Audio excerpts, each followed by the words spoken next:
விஜய் வாகனத்துல அண்ணா படமும் எம்ஜிஆர் படமும் இருக்கு. கையெழுத்து கும்பிடுறோம். பேரறிஞர் பெருந்தகை அண்ணா எங்களை வளர்த்து ஆளாக்கி தந்தை பெரியார் கொள்கைகளை கொண்டு தந்தை பெரியார் வழியிலே வந்து இந்த இயக்கத்தை 18 ஆண்டு காலம் போராடி 67 ஆட்சி கட்டில் அமர்த்திய பேரறிஞர் பெருந்தகை அண்ணா படம் சந்தோஷம். அப்புறம் புரட்சி தலைவர் எம்ஜிஆர், அதை தான் சார் அவர் சொன்னார்.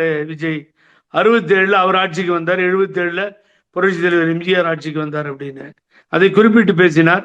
2 படங்களை வைத்துக் கொண்டார். சார் அவங்களுக்கு என்ன கால்குலேஷன், இந்த பாக்குறவங்க என்ன நினைக்கிறாங்கன்னு எனக்கு தெரியாது. 99% ஒத்துக்குவாங்க. ஏதோ ஒருத்தர் 2 பேர் மடையன் சொல்லிட்டு இருப்பான். அது இல்ல இப்ப எம்ஜிஆர் படம் போட்டதுனால அதிமுக ஓட்டங்கள்லாம் போகாது அப்படிங்கிறாங்களே. இவன் சொல்லுவான் சார் பைத்தியக்காரன். போடுறவங்க யாருன்னு தானே பார்க்கணும். இவன் போய் எம்ஜிஆர் படத்தை வத்திப்பட்டி சைஸ்ல போட்டுக்கிட்டு இவர் தான் எம்ஜிஆர் பாருங்கன்னு காமிச்சா, அம்மா படத்தை இல்லாமலே போடுறாங்க, தலைவர் படத்தை இல்லாமலே போடுறாங்க. அங்க ஒரு மோதிர சண்முகம்னு ஒருத்தர் கோயம்புத்தூர்ல எடுத்து அதை போட்டிருந்தாரு. இது என்னடா தலைவர் இல்லாத கட்சியாடா இது அப்படின்னு. அப்புறம் உடனே அந்த படத்தை மறுபடியும் சேர்க்கிறானுங்க. அது பூரா எடப்பாடி சார், பூரா படம் எடப்பாடி படம் தான். இந்த சர்க்கஸ்ல பஃபூன் படத்தை போடுற மாதிரி போட்டு அந்த வண்டியில கட்டிக்கிட்டு, ஐயோ கர்மம், பார்க்கறதுக்கே வேதனையா இருக்கு. ஆக கவர்மெண்ட் ஃபுல் சப்போர்ட் சார். என்ன வேணா பண்ணிக்கலாம் பழனிசாமி.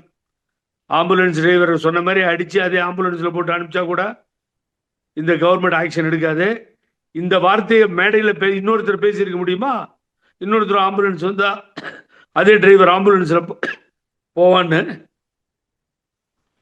சொல்லுங்க பாப்போம், நியாயமா? ஆகவே ரொம்ப அப்செட். இதெல்லாம் பார்த்தா என்ன வேணா பண்றான் சார் எடப்பாடி பழனிசாமி ஆளுங்க. தமிழ்நாட்டில் காவல்துறை கேட்கறது இல்லை, அதை இந்த அரசும் கண்டுக்கிறது இல்லை. எப்படியும் நம்ம கவர்மெண்ட் தொடர்ந்துரும் அப்படின்னு. இப்ப வம்பு இப்ப விஜயா போச்சு அவங்களுக்கு.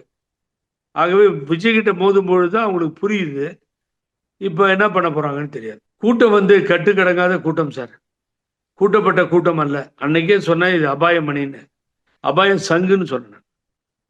ஆகவே நீ நினைக்கிற மாதிரி விளையாட்டுத்தனமா நினைக்கக்கூடாது சார். இன்னும் அந்த ஆள் ஏதோ ஒரு சின்ன பையனா சினிமா நடிக்கிறான் நினைக்கிறோம், பைத்தியக்காரன் நினைச்சிட்டு போறான். கூட இருக்கவங்க நினைக்கலையே. அம்மா வந்து முதலமைச்சராக இருக்கும்போது சின்ன சின்ன பசங்க எல்லாம் மந்திரி ஆயிட்டான். சின்ன நாகூர் மீரான்னு ஒருத்தர் இருந்தாரு.